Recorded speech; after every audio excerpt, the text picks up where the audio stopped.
Have you ever walked into a room and realized something was just fundamentally, terrifyingly wrong? Oh, absolutely. But you can't quite put your finger on it. Exactly. Like the temperature is fine, the furniture is in the right place, people are smiling, but your brain is just screaming at you that the reality you're looking at is, well, entirely fabricated. Yeah, you're basically describing the uncanny valley, Right. but applied to an entire environment rather than just a face. Right. Our subconscious mind is just incredibly adept at processing these micro anomalies, Mm. like a shadow falling at the wrong angle or a conversation that sounds just a bit too rehearsed. Yeah, and your conscious brain just hasn't caught up yet. Exactly. It leaves you with this profound, visceral sense of dread because your body knows it's in danger way before your logic actually does. Well, take that unsettling feeling, stretch it over an entire community, and you have the exact atmosphere we're stepping into today. Oh, it is a brilliant case study. It really is. So we're taking a deep dive into a set of source notes detailing the events in a place called Mourningfall. It's this isolated mining town, and right now, they are throwing this massive, joyous festival. Right, a celebration. Yeah, they're celebrating this seemingly miraculous rescue of victims from a catastrophic mine collapse that happened, get this, 30 years ago, an event the locals call the Burning. I mean, on paper, a 30-year rescue mission culminating in actual survival sounds like an absolute miracle. A true triumph of human resilience. Except we are going to see exactly how quickly that paper catches fire. Yeah, it really does. Our guides through this nightmare are an investigative party. We've got Aelion, a paladin who acts as this uncompromising anchor of hope. There's La Maestra, a bard with a sharp intuition of like a spy master. Yeah. Owlin, a rogue with very light fingers. And Levisus, a wanderer who notices the things that literally everyone else ignores. A very solid group for this kind of scenario. Definitely. And our mission for this deep dive is to put aside the usual mechanics of combat and exploration. We are focusing purely on a terrifying, unfolding mystery today. Which is where the real horror lies, honestly. Absolutely. We're going to look at how memory can be weaponized, how deception hides in plain sight, and what happens when the monsters you know about aren't the ones actually pulling the strings. The source material presents this it's a brilliant case study in psychological horror masquerading as a celebration. The party isn't, swinging swords to solve this. They are trying to untangle a knot of mass weaponized delusion. Right. So let's set the scene inside the town tavern, the Last Lantern. The party has just helped pull 12 living townsfolk out of that sealed mine. 12 people who have been trapped in the dark for 3 decades. 3 decades. Yeah. And now they're reuniting with their families. But Aelion, the paladin, is just sitting in the corner watching this unfold, and he realizes the horrifying truth of this celebration. Because it's not normal. Not at all. It's like the world's most disturbing high school reunion. The 12 miners who came out of the dark haven't aged a single day. Right. But their families up on the surface, they've aged 30 years. The visual dissonance alone there would just be staggering. I mean, imagine a 20-year-old miner enthusiastically embracing a 50-year-old woman, treating her as his contemporary, just totally oblivious to the wrinkles on the gray hair. The passage of time has only flowed in one direction. And the villagers are greeting the miners exactly as they remember them, thrilled beyond belief to have them back. But the miners are staring at these aged loved ones, completely disoriented. Because to them, To the miners, they literally went to work that morning, there was a cave-in, and a paladin led them out the exact same afternoon. No time pass. yeah, and beyond the physical discrepancy, the cognitive dissonance is what makes this truly insidious. The rescued miners have no memory of a 30-year gap. More alarmingly, they cannot answer a single logical question about the other 200 people who were down in the mine with them. They are missing massive blocks of data, and their minds are simply glossing over the gaps. Which brings us to the math for a second, because that's what actually tips the party off. They found the old parish burial register earlier, and it explicitly states that 214 souls were given to the mountain. But only 12 came up. Right. So Aelion tries an experiment. He stands up in the middle of this crowded tavern, raises his glass, and toasts the room using a line written right out of that dead priest's ledger. He says, "By grace, none were lost to us." He's stress testing the environment, Exactly. throwing a highly specific, historically loaded phrase into a volatile room just to see how the system reacts. And the system responds in the most chilling way possible. The entire tavern, including the 12 miners who literally just got back from 30 years in a hole, stops whatever they're doing. It just completely freezes. Mid-conversation, mid-drink, they all lift their cups and answer in perfect unison dogma, "We remember! We endure!" And then they just go back to their drinks like absolutely nothing happened. That is an automated response. It's a programmed script overriding their natural behavior. It proves that whatever is affecting Mourningfall isn't just erasing memories, right? It has installed a replacement ideology. It's terrifying. It is. Yeah. It's a localized collective brainwashing triggered by specific phrases. The villagers aren't really people anymore. They are nodes in a corrupted network. Okay, let's unpack this. Because if you think a synchronized tavern chant is unsettling, wait until you see how this network actually updates itself. Oh, this part is wild. Aelion spots a woman in the tavern named Maris Bell. She just stands up in the middle of a conversation and walks out the door. The man she was talking to, he just keeps talking to her empty chair. His brain fundamentally refuses to acknowledge her absence. The localized magic is rendering her invisible to the town's collective consciousness the exact moment she steps off script. And people are parting ways for her in the street without even realizing they're stepping aside. Owlin, our rogue, manages to pickpocket a crumpled note from her coat, but she is completely oblivious to him. Just zero reaction. Zero. She walks out to the woods, reaches into a tree, which actually turns out to be a magical illusion, and pulls out a massive two-handed maul. Then she walks right up to the ruined church in town. The cellar doors open for her on their own, and she walks down into the dark. And her entire purpose, Is to ring the cracked town bell that sits in that basement. which the source notes describe that bill as being covered in draconic warnings. The translation reads, "Remember as we permit, forget as we demand." It is literally the physical hardware driving the town's software. And the moment that bell rings, the horror of Mourningfall snaps into agonizing focus. The investigative party feels the shockwave. Owlin actually gets driven to his knees in the mud by the sheer pressure of it. Yeah. But the town, the tearful, joyous reunions happening in the streets just evaporate. People turn away from the miners they were just hugging, wandering off to, like, sweep a porch or check a ledger. The system executes a real-time erasure. And what's fascinating here is the nuance of this mechanism. For you listening, it's crucial to understand. The magic doesn't make them forget each other. Right, that's an important distinction. A mother doesn't forget her son's face or his name. What the bell wipes away is the knowledge that anyone was ever missing. The trauma of the 30-year absence, the grief, the shocking realization of the age gap, it is all wiped clean in a single toll. Just gone. The town returns to an emotional baseline of artificial normalcy. But if a bell can ring and instantly erase a town's collective trauma, forcing them to treat a 30-year gap like a casual Tuesday afternoon, how is it that a few specific people in Mourningfall can still remember the ones they lost? They have blind spots. Exactly. There's a guy named Roger, the town drunk, who basically wearies himself every single day crying over his dead wife, Sarah. The magic clearly has a blind spot. What's fascinating here is the psychological selectivity of the curse. This isn't a blunt instrument wiping minds at random, like, formatting a hard drive. Yeah. It is a highly sophisticated, emotionally targeted algorithm. The magic, or whatever entity is controlling it, specifically targets and consumes painful memories.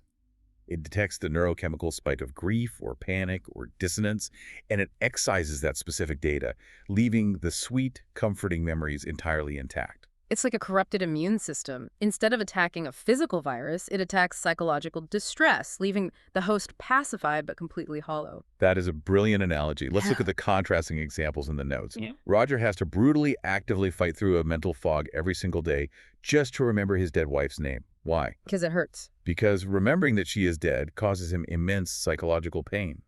The system perceives that pain as an anomaly and tries to delete her from his mind. Roger uses alcohol and sheer stubborn willpower to hold on to his grief, because his grief is the only proof he has that his wife ever actually existed. That is so incredibly tragic. But then you look at Maris Bell. She comes back to the tavern after ringing the bell and sits down with her husband, Thomas. He is one of the 12 rescued miners. She has aged 30 years. He hasn't aged a day. Right. But she remembers him effortlessly. There's no mental fog for her. Because their reunion carries no grief. He's back. He's alive. The joy of his return masks the horrific reality of the 30-year gap.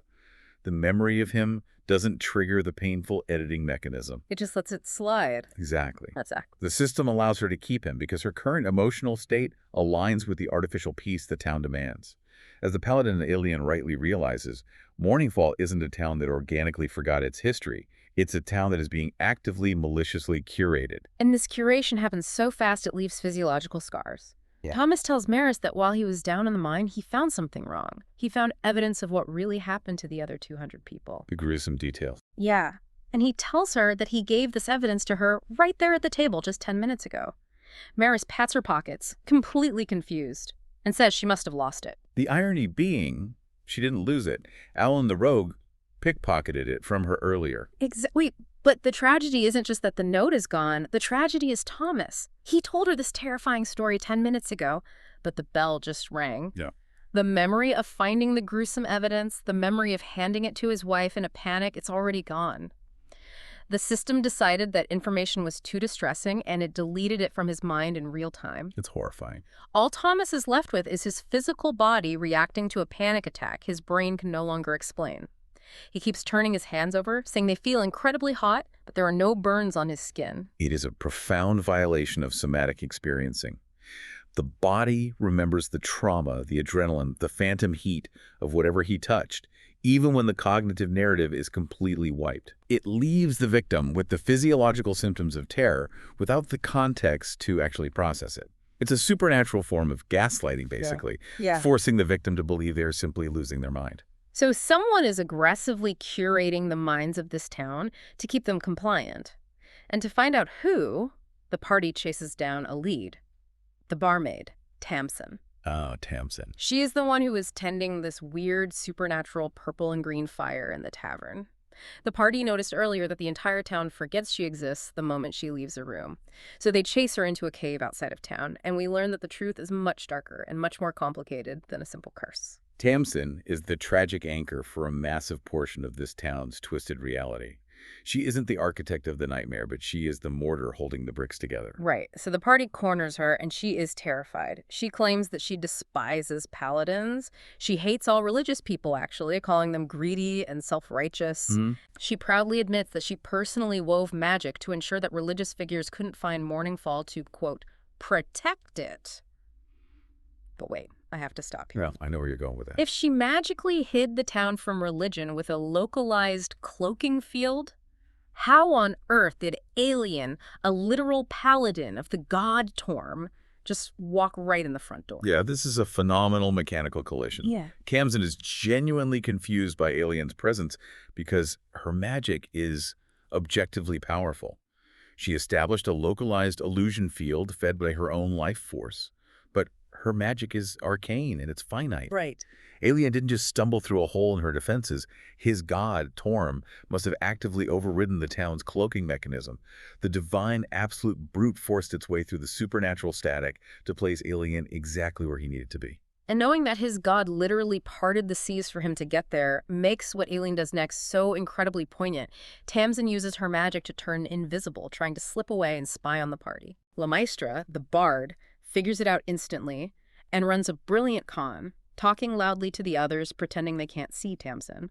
But Aelion takes a completely different route. He really does. He drops to his knees in the dirt, he plants his long sword point down into the ground, and, speaking to completely empty air, he swears a divine oath. He vows to outlast his own dying breath, to never do this invisible girl harm. I mean, in a narrative filled with illusions, memory wipes, and manipulation, this is the emotional centerpiece. Yeah. Aelion doesn't use a spell to reveal her.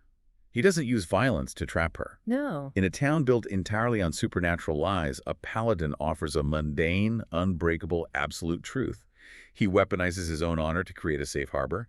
It cuts through the deception far more effectively than any magic could. And it works beautifully. Tamsin drops her invisibility, steps right out of the empty air and says, "Well said, paladin, and I will hold you to it." And then she drops a massive revelation. Oh, yeah. Tamsin reveals that she sacrificed her own youth. She's actually much older than she looks, working under the tavern keeper, Mother Vee, to fuel that protective fire in the tavern. She's not hiding the town to trap them, she's shielding the town from what is sleeping underneath them. A threat she names explicitly.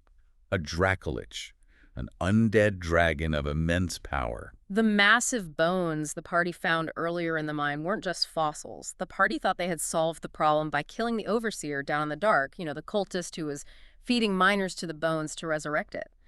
But Tamsin shatters that comfort. The dracolich isn't dead, it's just dormant. Which raises an important question, though, and it's really the core mystery of the source notes. When the party tells Tamsin that the bell up in the church is still ringing and wiping memories, she is visibly shocked. Yeah, she had no idea. She thought the memory wiping stopped when the overseer died. She insists she has never touched the bell and doesn't believe it's connected to the dracolich's magic at all. Which creates a terrifying paradox, because down in the mine, when the party killed the overseer, he told them with his dying breath that he wasn't the one wiping the town's memories either. Right. He laughed at them and said, "You want to be asking who blinds the flock." So you now have two separate, highly powerful entities, the overseer and Tamsin, both deeply embedded in the town's dark mechanics and both vehemently denying responsibility for the amnesia bell. This doesn't add up. It doesn't. This means the investigative party is looking at an incomplete puzzle. There is a third player on the board orchestrating the memory wipes, using the chaos of the dracolich as a smokescreen. So Tamsin realizes she has said way too much. She is cornered, she's desperate, and she knows she needs to slip away to warn Mother Vee. So she spots the weakest link in the party's armor. And by armor, I mean she targets the psychology of the player behind the character. Oh, this part. Here's where it gets really interesting. This sequence is an absolute masterclass in exploiting tabletop tropes and player expectations. You don't need to roll dice to cast a magical charm on a character if you can just charm the actual human playing the game. Exactly. On the walk back to town, Tamsin strategically isolates Owlin, the rogue. She shivers and asks for his cloak because she's, quote, cold. She braids her bare fingers into his hand. She plays in her hair, looks at him with wide, sad eyes, and whispers, "I could show you something. Just us."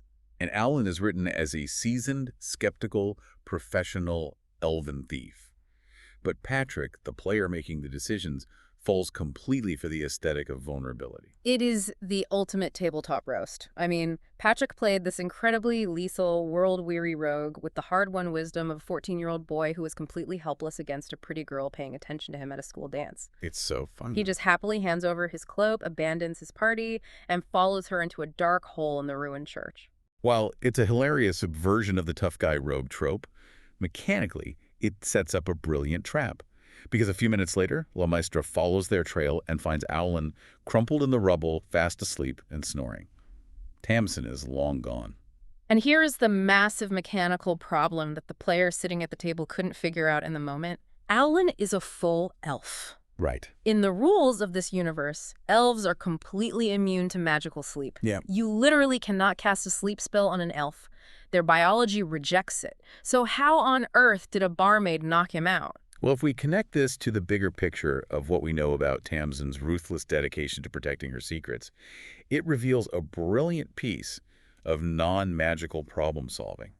Tamsin knew exactly what she was dealing with. She knew he was an elf. Yeah. She spent that entire half-mile walk holding his hand, specifically braiding her bare fingers into his. She wasn't flirting with him at all. Not even a little bit. She was dosing him.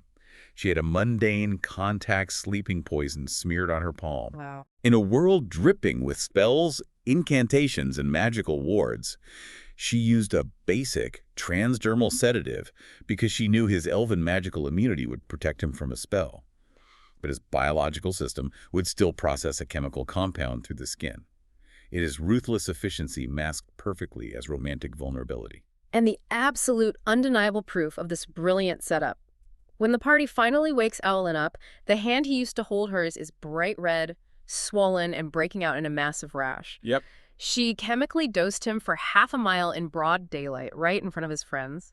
She stole his enchanted cloak, and then her footprints literally just vanished into thin air. The players at the table actually named this session after that moment. Owlin J. Hooting's girlfriend can fly. Highly amusing title for what is fundamentally a terrifying realization. The party was outmaneuvered, outsmarted, and divided without a single spell being cast against them. Which brings us to the dreaded cliffhanger of the source notes. Owlin is furiously scratching his poisoned hand. The party is standing in the ruins of the church, arguing about whether they should search the cellar for Tamsin or go back to the tavern and confront Mother Vee. And then Oh, man. the ground beneath the church begins to shake. It's a deep, rhythmic thudding. It's not an earthquake, it's a heartbeat. It's waking up. The dracolich isn't dead, it's dormant, and it just moved. It is the physical manifestation of the buried trauma finally coming to the surface. You can only suppress the horrifying reality of a situation for so long before the weight of it causes the ground to literally fracture. So, That- what does this all mean? Why does a story about an undead dragon and a poison elf matter to you listening to this right now? Because if you strip away the magical bells, the dracoliches, and the elves, Mourningfall is simply a supernatural mirror held up to basic human psychology. Think about how often our own brains act exactly like that town bell.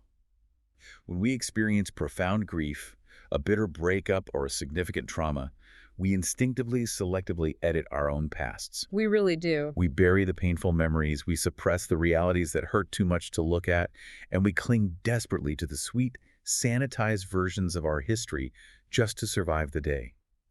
Mourningfall's amnesia isn't just a fantasy curse. It is a literal, externalized manifestation of human coping mechanisms. We are all, in our own ways, curating our own internal towns. That is incredibly poignant. We are so desperate to protect ourselves from the pain of reality that we will gladly accept a comfortable illusion even if it leaves us completely hollow. But the crucial question the story poses is, at what cost? When you bury your trauma deep underground, as Mourningfall did, you usually bury a monster along with it. It might sleep for a while, you might even forget it's there, but eventually the ground is going to shake. Which leaves you with one final, deeply provocative thought to mull over. Remember the note Owlin pickpocketed from Maris Bell before she rang the amnesia bell? All lost evidence. Yes, the source notes reveal the contents of that paper. It talked about what men call an egg being hidden below the town, and it was written in a handwriting that didn't match the overseer, Tamsin, or anyone else they had met.